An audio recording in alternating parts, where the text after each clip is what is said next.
In this lecture, we want to look at the implementation of a digital controller by transformation of a suitable continuous controller into a digital algorithm.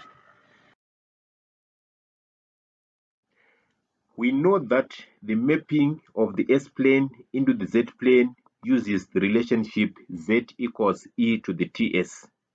The general approach, therefore, is to substitute for S in the continuous controller TF to obtain the corresponding discrete controller TF. An approximation for the relationship Z equals e to the TS is used. The steps followed when designing a digital controller are: 1. Select a suitable sampling time T. In other words, select a suitable sampling frequency. 2. Take account of the effect of the introduction of the ZOH. Introduction of a ZOH has an effect on the dynamic behavior of the system. Therefore, before designing a controller, we need to take account of this effect. 3. Design a suitable controller to meet the required specification. Designing of a controller produces the controller TF GCS. 4. Transform GCS into discrete form DZ. 5. Express DZ as a digital algorithm. 6. Implement the algorithm and check the results. You may iterate through the steps a number of times until you get the best solution. The sampling frequency must satisfy the requirements of the Nyquist sampling theorem. That is, the sampling frequency must be at least twice the highest frequency to be handled by the system. There are some rules of thumb that can be used to select the sampling frequency. In these rules, omega S is the sampling frequency, omega D is the damped frequency, omega B is the bandwidth, and T is the sampling period. The rules are: for under-damped systems, try sampling 8 to 12 times in each damped oscillation period. For example, put omega S equals 10 omega D. For over-damped systems, try sampling 8 to 12 times in the 10% to 90% rise time of the step response. Sample at 10 to 30 times the closed loop bandwidth. For example, put omega S equals 15 omega B. Make T 1/10 of the smallest significant time constant in the system. The effect of the ZOH is accounted for using an approximation of the ZOH TF. The approximate ZOH TF is combined with the process TF to obtain a TF that is then used to design the continuous controller TF. The ZOH TF is approximated using a series expansion of the exponential terms. The TF of the ZOH can be expressed as 1 over S open bracket 1 minus e to the minus TS close bracket. The exponential term can be expressed as a numerator and a denominator. We thus express it as e to the minus TS over 2 over e to the TS over 2. Overall, this equates to e to the minus TS. We then perform series expansions for the numerator and the denominator. If we take the first order approximation, the ZOH is approximated as being equal to T over 1 plus TS over 2. A number of methods can be used to obtain a discrete controller TF that approximates to a given continuous controller TF. We shall look at two methods, and these are the backward difference method and the bilinear transform method. The two methods use approximations that are based on the power series expansion for the exponential term e to the TS. Let's begin with the backward difference method.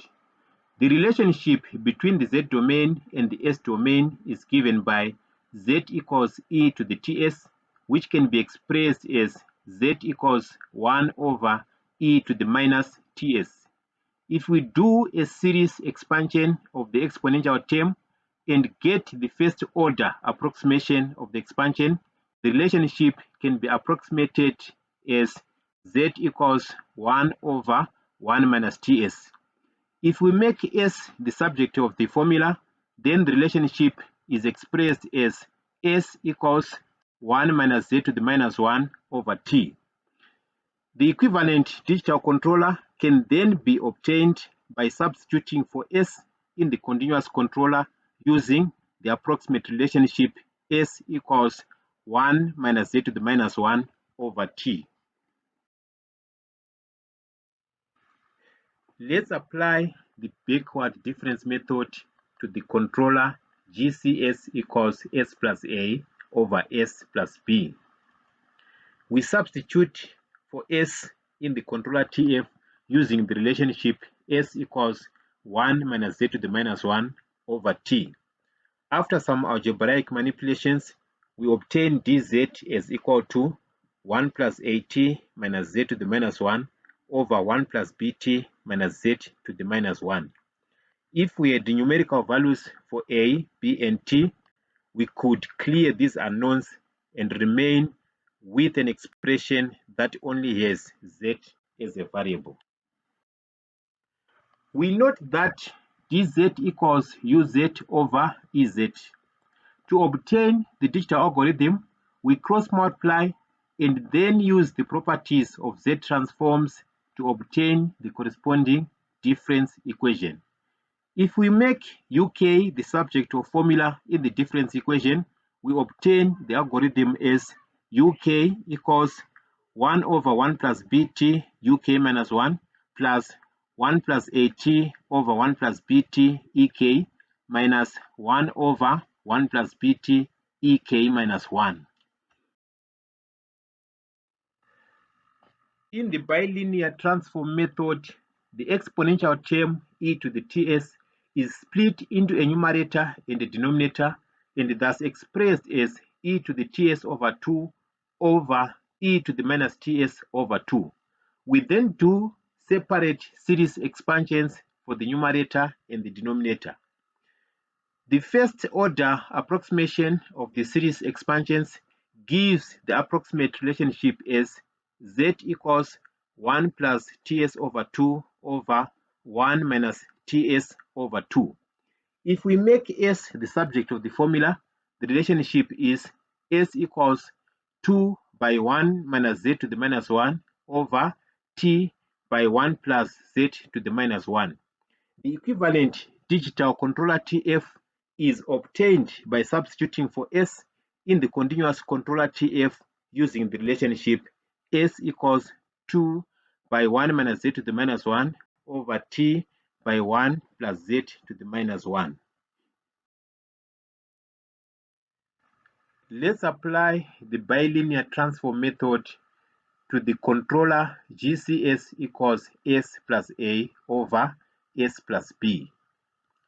We substitute for S using the relationship S equals 2 by 1 minus Z to the minus 1 over T by 1 plus Z to the minus 1 and perform some algebraic manipulations.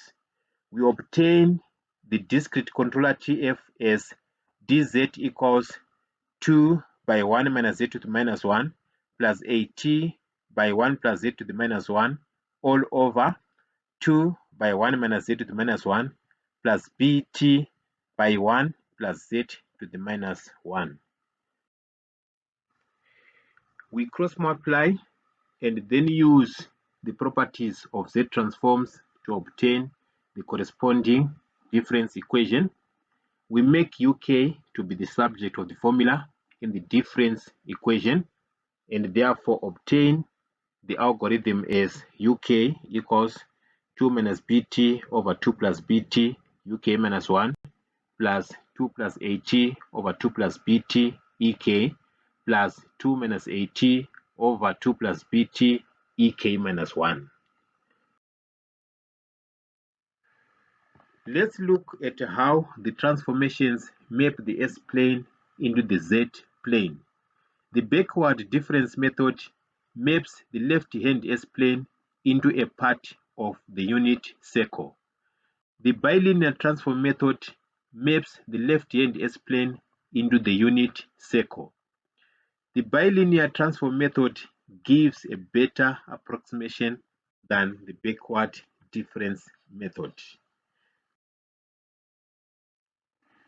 Advantages of transformation methods. 1. It is easy to implement and does not entail factorizing GCS. 2. A stable GCS produces a stable DZ since the method maps the left-hand half of the S-plane into the unit circle of the Z-plane. The disadvantage of transformation methods is that the mapping approximation distorts the frequency and transient responses. This distortion can be reduced by reducing the sampling period, in other words, by increasing the sampling frequency.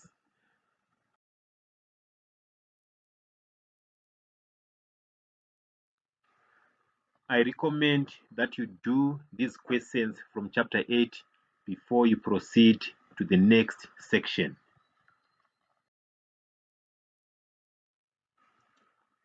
The most common type of controllers are the PID controllers. In continuous form, the general expression for the TF of a PID controller is GCS equals KC open bracket 1 plus 1 over TIS plus TDS close bracket. TI is the integral time, TD the derivative time, and KC is the proportional gain. The continuous form controller TF may be transformed into an equivalent discrete form controller TF using any of the two methods that we have looked at so far. Using the backward difference method, we obtain the equivalent discrete controller TF as dz equals kc open bracket 1 plus t over ti by 1 minus z to the minus 1 plus td by 1 minus z to the minus 1 over t close bracket. We can express this TF as dz equals kp plus ki plus kd in brackets minus kp plus 2kd in brackets by z to the minus 1 plus kd by z to the minus 2 all over 1 minus z to the minus 1. In this expression, kp equals kc, ki equals kct over ti, and kd equals kctd over t. In the form of an algorithm, uk equals uk minus 1 plus kp plus ki plus kd in brackets by ek minus kp plus 2kd in brackets by ek minus 1 plus kd by uk minus 2. Using the bilinear transform method, the TF of the equivalent discrete controller is obtained as dz equals kc open bracket 1 plus t over 2 ti by 2 over 1 minus z to the minus 1 in brackets plus td over t by 1 minus z to the minus 1 in brackets close bracket. This TF can be expressed as dz equals k prime p plus k prime I over 1 minus z to the minus 1 plus k prime d by 1 minus z to the minus 1 in brackets. In this expression, k prime p equals kc by 1 minus t over 2 ti in brackets, k prime I equals kct over ti, and k prime d equals kctd over t. Amongst the subtypes of PID controllers, the PI controller is quite common. The TF of the PI controller is obtained by setting the derivative term to 0. From the backward difference method approach, the TF of the PI controller is obtained as Kp plus Kiz minus Kp all over z minus 1. From the bilinear transform method approach, the TF of the PI controller is obtained as K prime P plus K prime I Z minus K prime P all over Z minus 1. From the two approaches, we can notice that the general format of the PI controller is dz equals K Z minus A over Z minus 1. For the backward difference method approach, K equals Kp plus Ki and A equals Kp over Kp plus Ki. For the bilinear transform method approach, K equals K prime P plus K prime I and A equals K prime P over K prime P plus K prime I. Let's look at a typical high-level program that can be used to implement a digital PID controller. The first thing is to initialize the control terms, that is Kp, Ki, and Kd, as well as the set point. The next thing is to initialize the previous error values and the previous control values. In this case, they are initialized to zeros. After that, we go into a continuous loop. In this loop, we read the process variable from the ADC, compute the error value, compute the control signal, and write the control signal to the ADC.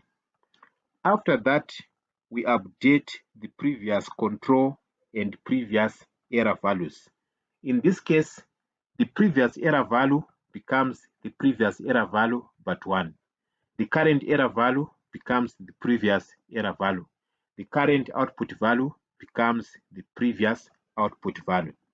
After that, a delay is executed. The delay allows the system to wait until the next sampling instant.